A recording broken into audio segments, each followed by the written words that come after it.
What's up, everybody? It's Andrew, and welcome to episode 155 of the Jaguar Podcast. In this episode, I'll be doing the usual pregame analysis of the matchup between the Jacksonville Jaguars and the Tennessee Titans. But before we start, if you want to show your support for this channel, hit that red subscribe button. And if you want the latest updates on content releases, hit that bell icon. All right, so getting into it. I see the Jags losing this game, and it could be bad, man. It could be, I think they're going to lose by 2 touchdowns. Just to start off with, I think the Titans are going to be very hungry after that embarrassing loss to the Cleveland Browns. And, they're going to be very hungry. We are going to be playing at home at TIAA Bank Field. But the Jags are going to have to do a lot of things to be successful in this game. To start off with, they're going to have to get pressure on Ryan Tannehill. I don't think he's very mobile. So you get pressure on him and sack him. Or you get pressure on him, he'll make mistakes. We'll need to get pressure on Tannehill. Our pass rush just has to be better in this game in order for us to be effective. Of course, we're going to need to be able to shut down Derrick Henry, try to keep him below 100 yards.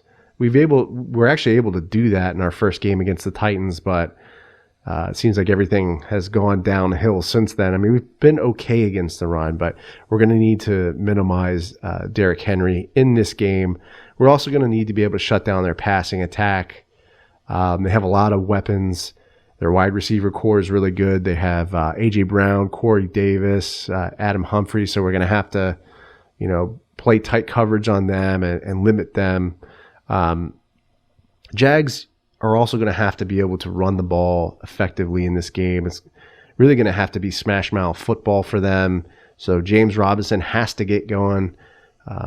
I'd like to see him get 100 yards rushing in this game.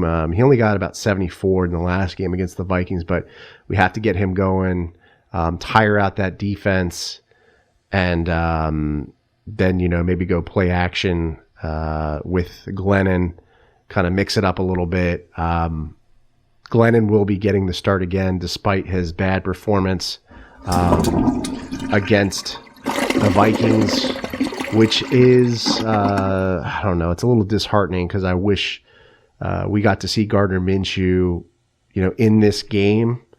But just heart and balls, man, heart and balls. I don't know if we're going to see him for the rest of the season. They may be kind of just keeping him off the field so that they can boost his trade value, because they are looking at getting Justin Fields or drafting a quarterback in this upcoming draft. So Minshew's future here is still uncertain, but I'd love to see him, like I said, back in Jacksonville next year. But we just don't know. They may make some moves in the draft. Maybe they trade Minshew and someone else, or they trade up.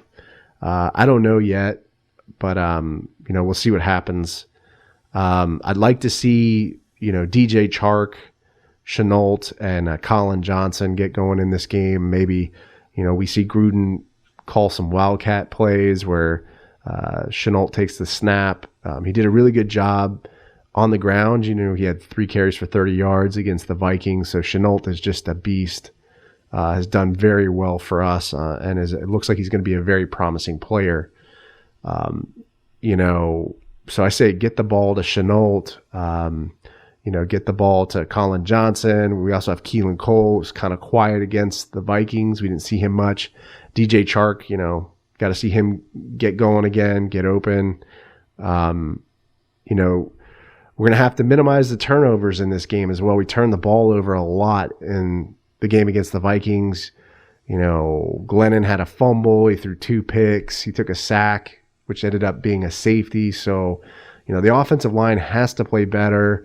We can't have these stupid penalties where, we have false starts. Jawan Taylor had 2 false start penalties in the game against the Vikings that just killed drives. And we can't have that, So the offensive line has to play better.